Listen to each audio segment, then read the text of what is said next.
नमस्कार दोस्तों, कैसे हैं आप सभी। आशा करती हूँ आप सभी स्वस्थ और खुशहाल होंगे।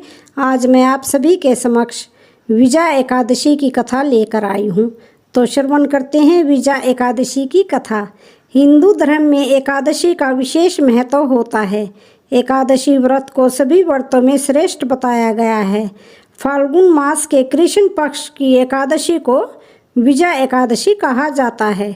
विजया एकादशी का व्रत रखने और भगवान विष्णु की विधि विधान से पूजा करने वालों की सभी मनोकामनाएं पूर्ण होती हैं। कहा जाता है लंका विजय के लिए भगवान श्री राम ने भी विजया एकादशी के दिन समुद्र किनारे पूजा अर्चना की थी। विजया एकादशी हर वर्ष फाल्गुन माह में आती है। इस व्रत को करने वाला उपासक हर क्षेत्र में विजय प्राप्त करता है, इसलिए इसको विजया एकादशी कहा जाता है। एकादशी का व्रत भगवान विष्णु के निमित्त रखा जाता है। एकादशी का व्रत रखने वाले को भगवान नारायण की स्तुति व पूजा करनी चाहिए। इस दिन विष्णु सहस्त्र नाम का पाठ करना चाहिए।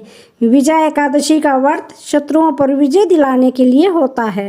एक समय की बात है, महाराज युधिष्ठिर ने भगवान श्री कृष्ण से पूछा, हे वासुदेव, फाल्गुन मास के कृष्ण पक्ष की एकादशी का क्या नाम है तथा उसकी विधि क्या है? कृपा करके आप मुझे बताइए। श्री कृष्ण भगवान बोले, हे राजन, फाल्गुन मास के कृष्ण पक्ष की एकादशी का नाम विजया एकादशी है। इसके व्रत के प्रभाव से मनुष्य को विजय प्राप्त होती है। यह सब व्रतों से उत्तम व्रत है।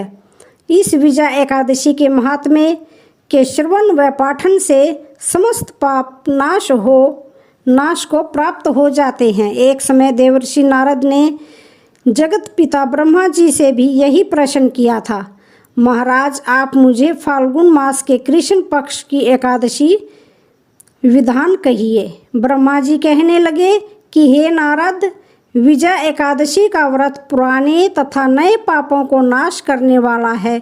इस विजया एकादशी की विधि मैंने आज तक किसी से भी नहीं कही। यह समस्त मनुष्यों को विजय प्रदान करती है।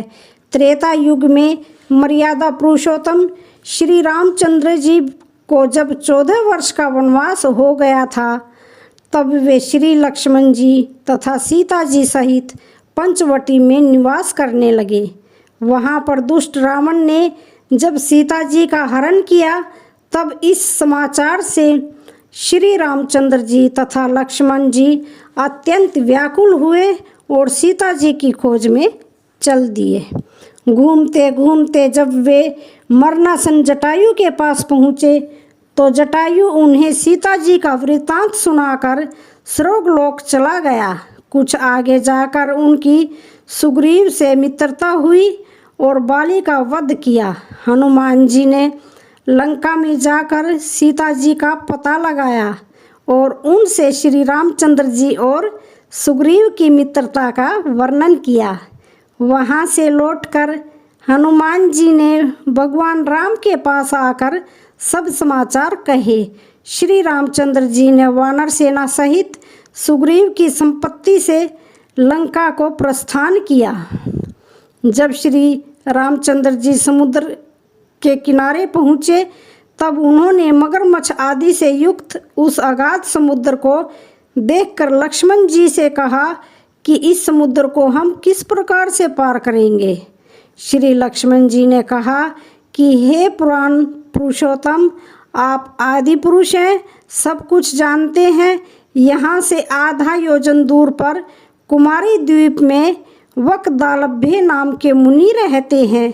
उन्होंने अनेक ब्रह्मा देखे हैं। आप उनके पास जाकर इसका उपाय पूछिए। लक्ष्मण जी के इस प्रकार के वचन सुनकर श्री रामचंद्र जी वकदालभ्य ऋषि के पास गए और उनको प्रणाम करके बैठ गए। मुनि ने भी उनको मनुष्य रूप धारण किए हुए पुराण पुरुषोत्तम समझकर उनसे पूछा कि हे राम, आपका आना कैसे हुआ? रामचंद्र जी कहने लगे कि हे ऋषि, मैं अपनी सेना सहित यहाँ आया हूँ और राक्षसों को जीतने के लिए लंका जा रहा हूँ। आप कृपा करके समुद्र पार करने का कोई उपाय बतलाइए। मैं इसी कारण आपके पास आया हूँ।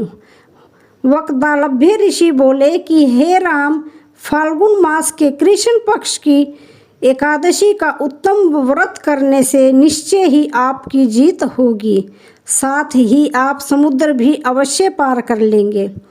इस व्रत की विधि यह है कि दशमी के दिन स्वर्ण, चांदी, तांबा या मिट्टी का एक घड़ा बनाएं। उस घड़े को जल से भरकर तथा 5 पल्लव रख वेदिका पर स्थापित करें। उस घड़े के नीचे सतनजा और ऊपर जौ रखें। उस पर श्री नारायण भगवान की स्वर्ण की मूर्ति स्थापित करें।